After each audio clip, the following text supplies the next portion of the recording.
আবহাওয়ার খবরে নজর রাখবো। উত্তরবঙ্গে বৃষ্টি চলছে, কিন্তু দক্ষিণবঙ্গে বৃষ্টির পূর্বাভাস থাকলেও এক্ষুনি স্বস্তি কিন্তু সেই রকম মিলবে না।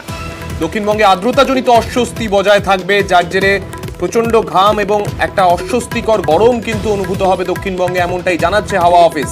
আর কি কি জানিয়েছে হাওয়া অফিস জানবো, আমাদের প্রতিনিধি বিশ্বজিৎ রয়েছেন আমাদের সঙ্গে।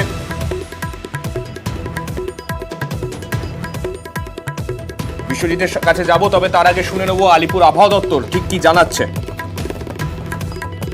অস্বস্তিকর ওয়েদার হচ্ছে দুটো কারণে, দুটো হচ্ছে আপনি একটা হচ্ছে গরম, গরমের জন্য সূর্যের তাপ রয়েছে, আর ভেরি লো লেভেলে আপনার moisture, very low level 10 metre মাটি থেকে 10 মিটার উপরে ভূপৃষ্ঠ থেকে, ওখানে আপনার ময়েশ্চার রয়েছে, কিন্তু এই ময়েশ্চারটা এতটা বেশি নেই যার জন্য একটা থান্ডারস্টর্ম হয়ে যেতে পারে। 14 তারিখের আগে India meteorological department is not in a position to make any statement about the further advancement of southwest monsoon over South Bay of Bengal. শুধুমাত্র দক্ষিণবঙ্গের জেলাগুলোই নয়, পশ্চিমের জেলাগুলো যেগুলো রয়েছে অর্থাৎ বাঁকুড়া, পুরুলিয়া, সেই দিকেরও কিন্তু গরমে অবস্থা খারাপ।